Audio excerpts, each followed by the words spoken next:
पिछले क्लास में हम लोगों ने ग्राम पंचायत चैप्टर पढ़ा। आज हम लोग जो पढ़ने वाले हैं वो है नगर पालिका।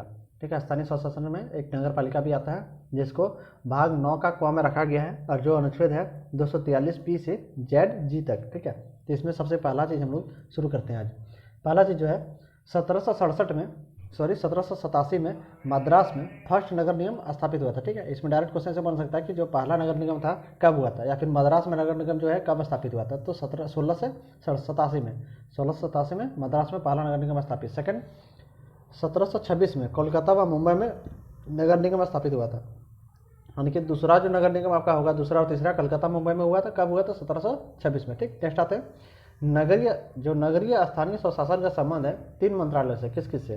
तो नगर विकास मंत्रालय, रक्षा मंत्रालय और गृह मंत्रालय। ठीक है, अब याद रखना इसको कि जब नगर में बात आएगा तो उसमें नगर विकास मंत्रालय आएगा, एक रक्षा मंत्रालय आएगा और फिर गृह मंत्रालय आएगा। गृह मंत्रालय में कौन? यूटी आएगा उसमें, और छावनी बोर्ड के लिए रक्षा मंत्रालय आएगा और नगर विकास मंत्रालय के लिए नगर पालिका वगैरह आएगा। ठीक है, नेक्स्ट हम लोग देखते हैं छावनी मंडल एक्ट 1924 ये बना था 1924 में। ठीक है, और इसे 2006 में छावनी मंडल एक्ट 2006 बना दिया गया। ठीक है, ये पहले बना था 1924 में, लेकिन फिर इसको 2006 में इसका नाम चेंज करके इसको 2006 कर दिया गया। इसको इसमें अमेंडमेंट किया गया था। ठीक है, नेक्स्ट हम लोग देखते हैं 1989 में क्या हुआ? नगर पालिका को संवैधानिक दर्जा देने हेतु 65वां संविधान संशोधन बिल लाया गया लोकसभा में, लेकिन लोकसभा भंग हो गया तो बिल भी समाप्त। इसको हम लोग जो ग्राम पंचायत पढ़े तो उसमें भी हम लोग पढ़े इसको। नेक्स्ट है 1992 में क्या हुआ? तो 94 संविधान संशोधन लाया गया। ठीक है, लागू हुआ तो 1993 में, 1 जून 1993 में लागू हुआ। ठीक, लाया गया तो 1992 में। नेक्स्ट देखते हैं इसमें जो संविधान संशोधन हुआ था 74वां, उसमें क्या हुआ? तो पहला तो जो संवैधानिक दर्जा था नगर पालिका को उसको दिया गया, इसको जोड़ा गया 9A में, भाग 9A में अनुसूची 12। ठीक है, 12 अनुसूचियाँ जोड़ेगी। नेक्स्ट है आर्टिकल, इसमें कितने जोड़े गए? तो 18 आर्टिकल इसमें जोड़े गए थे। कहाँ से कहाँ तक? तो 243 से 243 ZG तक। ठीक है, अब नगर पालिका के जो 3 प्रकार है वो कौन कौन से थे? तो बड़े शहरों में नगर निगम, छोटे शहरों में नगर परिषद और संक्रमणशील क्षेत्रों में नगर पंचायत। ठीक है, तो नगर निगम में जो हेड होगा मेयर होगा, और नगर परिषद में हेड होगा उसको अध्यक्ष बोलेंगे, और नगर पंचायत के हेड को चेयरपर्सन बोलते हैं। ठीक है, इसका उल्लेख 243Q में है। ठीक है, 243Q में है। अब हम लोग देखते हैं 243P छूट गया, तो 243P में क्या लिखा हुआ है? तो 243P में आपका है विभिन्न शब्दों को परिभाषित किया गया, जैसे महानगर क्या है, जिला क्या है, समिति क्या, नगर पालिका क्या, जनसंख्या क्या है। तो इन सब शब्दों को परिभाषित किया गया 243 का P में। ठीक है, जो शुरुआत का है आपका 9A में। ठीक, नेक्स्ट हम लोग देखते हैं 243R। P Q पढ़ लिया, अब R देखते हैं। आर में क्या? नगर पालिका के अध्यक्ष राज्य विधानमंडल द्वारा निर्धारित विधि द्वारा चुने जाते हैं। ठीक है, प्रत्यक्ष अप्रत्यक्ष किसी तरह से भी हो सकता है। ठीक, नेक्स्ट हम लोग देखते हैं आरक्षण के बारे में जो जानकारी है वो है T में। ठीक है, और ऐसा भी हम लोग नहीं पढ़ रहे, ऐसा लोग बाद में पढ़ेंगे, पहले आरक्षण देख ले। ठीक है, आरक्षण की जानकारी जो है T में है, 243T में। इसमें जो पहला चीज़ है ST/SC का आरक्षण, आधार इसका जनसंख्या, और महिला हेतु 1/3 जैसे ग्राम पंचायत में 25 तरह का, और OBC का आरक्षण की जिम्मेदारी कौन है? विधानमंडल पर छोड़ी गई। ठीक है, नेक्स्ट हम लोग देखते हैं ये आरक्षण अध्यक्ष व सदस्यों दोनों के संदर्भ में भी है। ठीक है, ये चीज़ अध्यक्ष और सदस्य दोनों में, सदस्य में भी होगा और अध्यक्ष में भी होगा। ये आरक्षण भी अनुच्छेद 334 को निर्धारित अवधि हेतु है। ठीक है, इसमें जो निर्धारित अवधि है उसके लिए ही है। यदि 334 यदि खत्म तो ये आरक्षण भी खत्म। नेक्स्ट हम देखते हैं कार्यकाल 243 का U। 243 का U में कार्यकाल का जिक्र है 5 वर्ष का कार्यकाल होगा पहली बैठक से। ठीक है, कब से चुना जाएगा? पहली बैठक से जोड़ा जाएगा। निर्धारित अवधि से पूर्व आस्थानिक होने पर नए चुनाव जो 6 माह के भीतर करानेंगे और शेष अवधि हेतु करवाने होते हैं। ठीक है, नेक्स्ट देखते हैं निर्भरताएं या फिर अयोग्यताएं। इसका जो उल्लेख है 243B में है। योग्यता का निर्धारण कौन करेगा? तो राज्य विधानमंडल। इसमें आयु जो है न्यूनतम आयु ये भी 21 वर्ष है। ग्राम पंचायत में भी 21 है, इसमें भी 21 है। नेक्स्ट है शक्तियों का जो उत्तरदायित्व है वो है 243W में दिया हुआ। W में है आर्थिक विकास एवं सामाजिक न्याय की नीतियाँ बनाने हेतु इन संस्थाओं को शक्तियों एवं उत्तरदायित्व दिए गए हैं। इसमें उत्तरदायित्व में कितने विषय दिए गए? तो 18 विषय दिए गए, और ये 18 विषय किस में है? तो 12वीं अनुसूची में। 12वीं अनुसूची में जो भी आपका 18 विषय वो इनके कार्य में आ जाएंगे। ठीक है, नेक्स्ट हम लोग देखते हैं। नेक्स्ट है एक्स में 243X। इसमें क्या बोला है? तो कर लगाने की शक्ति का जिक्र है। ठीक है, कर लगाने की शक्ति, जैसे ग्राम पंचायत में 243H में था, उसी तरह के यहाँ X में है कर लगाने की शक्ति। इसमें कौन कौन देगा कर लगाने की शक्ति? तो विधानमंडल विधि बना कर देगा। ठीक है, नेक्स्ट है Y। X के बाद Y देखते हैं। राज्य वित्त आयोग का जिक्र है, राज्य वित्त आयोग का जिक्र है Y में। ठीक, ये हम लोग पढ़ चुके थे ग्राम पंचायत में। ठीक है, अब नेक्स्ट आते हैं 243 ZA निर्वाचन एवं मतदाता सूची। इसका जिक्र जो है आपका ZA में है। ZA में राज्य निर्वाचन आयोग ये तैयार करेगा। ठीक है, 243 का K में भी ऐसा जिक्र था। सभी बातें यहाँ पे भी लागू होगा। जो 243 में लोग पढ़े थे वो सारा चीज़ यहाँ भी लागू होगा। नेक्स्ट लोग देखते हैं ऑडिट एवं अकाउंट ऑफ नगर पालिका का जिक्र Z में, इसका निर्धारण कौन करेगा? राज्य विधानमंडल। नेक्स्ट है संघ शासित प्रदेशों पर भी ये लागू होगा। क्या लागू होगा? तो ये 74वां संविधान संशोधन, ठीक है। लेकिन कौन लागू करेगा? तो राष्ट्रपति करेगा। यूटी में राष्ट्रपति करेगा। इसका जिक्र जेडबी में है। नेक्स्ट जेडसी देखते हैं। जेडसी में है 74वां संविधान संशोधन अनुसूचित क्षेत्रों तथा पश्चिम बंगाल के दार्जिलिंग क्षेत्रों में लागू नहीं होगा, ठीक है। ये दो चीज़ याद रखना। नेक्स्ट है जेडएफ। जेडएफ में क्या? सभी राज्यों को 1 वर्ष के भीतर 74वां संविधान संशोधन के अनुरूप नगर पालिका कानून बनाकर लागू करने होंगे, ठीक है। नगर पालिका को कानून बनाकर लागू करना होगा। नेक्स्ट हम लोग देखते हैं 243 जेड जी, ये सेम है 243 के अकॉर्डिंग, ठीक है। 243 के में जो पढ़े तो वही चीज़ सेम है यहाँ पे 243 जेड जी में है। इसमें क्या लिखा हुआ है? तो निर्वाचन क्षेत्रों का निर्धारण जो है, निर्वाचन क्षेत्रों का निर्धारण स्थानों का आवंटन के संदर्भ में किए गए परिसीमन को किसी भी न्यायालय में चुनौती नहीं दी जाएगी, ठीक है। वो चीज़ यहाँ पे लिखा हुआ है, ठीक। नेक्स्ट हम लोग देखते हैं। नेक्स्ट है जिला नियोजन समिति। इसका जो उल्लेख है आपका 243 जेड डी में, ठीक है, जेड डी में। इसमें क्या है? संवैधानिक संस्था है ये। किसके जरिए हो गया था? 74वां संविधान संशोधन द्वारा इसको संवैधानिक संस्था का दर्जा मिल गया। इसका संरचना का निर्धारण कौन करेगा? विधानमंडल करेगा।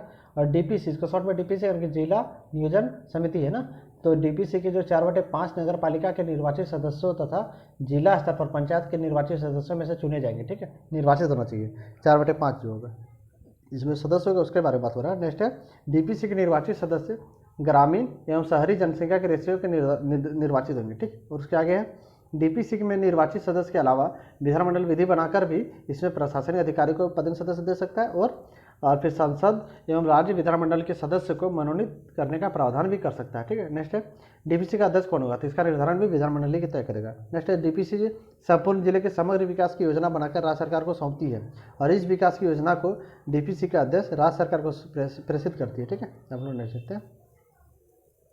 नेक्स्ट आपका महानगर नियोजन समिति यानी कि एमपीसी। डीपीसी पढ़े, अब एमपीसी देखते हैं। इसमें इसको बोलते हैं मेट्रोपॉलिटन प्लानिंग कमेटी, जेडई में इसका जिक्र है। इसमें क्या बोला है? तो इसके जो 343 पी जो था उसके अकॉर्डिंग क्या था? महानगर क्षेत्र को कैसे परिभाषित करते हैं? परिभाषा था 243 पी में, तो उसमें महानगर क्षेत्र का भी परिभाषा दिया। उसमें लिखा हुआ है 10 लाख या उससे अधिक जनसंख्या वाले ऐसा क्षेत्र जिसमें 1 या 1 से अधिक जिले और 2 या 2 से अधिक नगर पालिका हो तो वो महानगर क्षेत्र कहलाता है, ठीक है।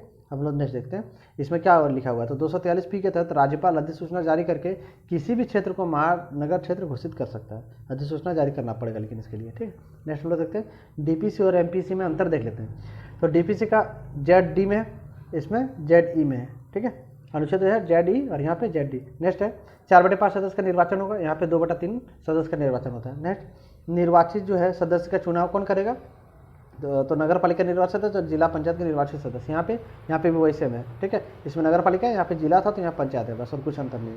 नेक्स्ट है भारत सरकार व राज्य सरकार का प्रतिनिधित्व यहाँ नहीं होगा, ठीक। इसमें होता है। एमपीसी में आपका होगा, यह प्रत्येक जिला में, डीपीसी प्रत्येक जिला में और यह प्रत्येक महानगर में है, ठीक है। अब लोग आते हैं नेक्स्ट है वार्ड समिति।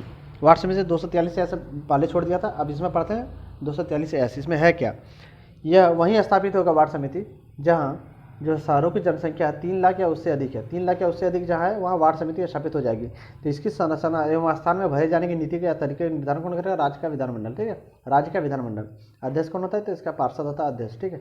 नेक्स्ट हम लोग देखते हैं यदि एक वार्ड से वार्ड समिति बनाई जाती है तो उसका अध्यक्ष उस वार्ड का प्रतिनिधित्व करने वाला पार्षद होगा, ठीक। नेक्स्ट हम लोग देखते हैं एंड 2 या 2 से अधिक वार्ड को मिलाकर यदि बनाया गया समिति तो उसका अध्यक्ष इन वार्डों का प्रतिनिधित्व करने वाले में से कोई एक पार्षद बन जाएगा, ठीक है। नेक्स्ट हम लोग देखते हैं पार्षद मतलब अध्यक्ष बन जाएगा, ठीक है।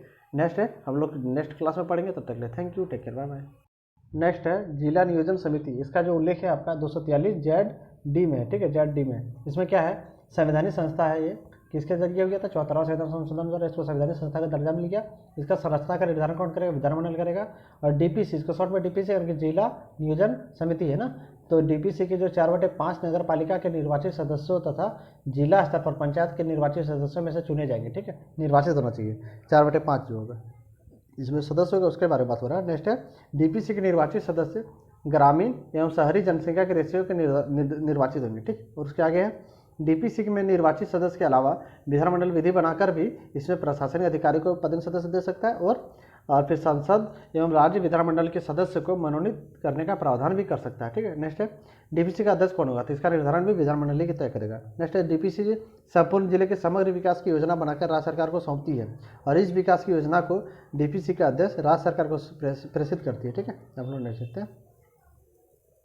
नेक्स्ट आपका महानगर नियोजन समिति यानी कि एमपीसी, डीपीसी पढ़े, अब एमपीसी देखते हैं। इसमें इसको बोलते हैं मेट्रोपॉलिटन प्लानिंग कमेटी, जेडई में इसका जिक्र है। इसमें क्या बोला है, तो इसके जो 343 जो था उसके अकॉर्डिंग क्या था, महानगर क्षेत्र को कैसे परिभाषित करते हैं, परिभाषा था 243 में, तो इसमें महानगर क्षेत्र का भी परिभाषा दिया। उसमें लिखा हुआ है 10 लाख या उससे अधिक जनसंख्या वाले ऐसा क्षेत्र जिसमें एक या एक से अधिक जिले और 2 या 2 से अधिक नगर पालिका हो तो वो महानगर क्षेत्र कहलाता है। ठीक है, हम लोग नेक्स्ट देखते हैं इसमें क्या लिखा हुआ है। तो 243 के तहत राज्यपाल अधिसूचना जारी करके किसी भी क्षेत्र को महानगर क्षेत्र घोषित कर सकता है। अधिसूचना जारी करना पड़ेगा लेकिन इसके लिए। ठीक है, नेक्स्ट हम लोग देखते हैं डीपीसी और एमपीसी में अंतर देख लेते हैं। तो डीपीसी का जेड में है, इसमें जेड में है। ठीक है, अनुच्छेद है जेड और यहाँ पे जेड। नेक्स्ट है 4/5 सदस्य का निर्वाचन होगा, यहाँ पे 2/3 सदस्य का निर्वाचन होता है। नेक्स्ट निर्वाचित जो है सदस्य का चुनाव कौन करेगा, तो नगर पालिका निर्वाचित सदस्य और जिला पंचायत के निर्वाचित सदस्य। यहाँ पे भी वही सेम है। ठीक है, इसमें नगर पालिका है, यहाँ पे जिला था तो यहाँ पंचायत है, बस और कुछ अंतर नहीं है।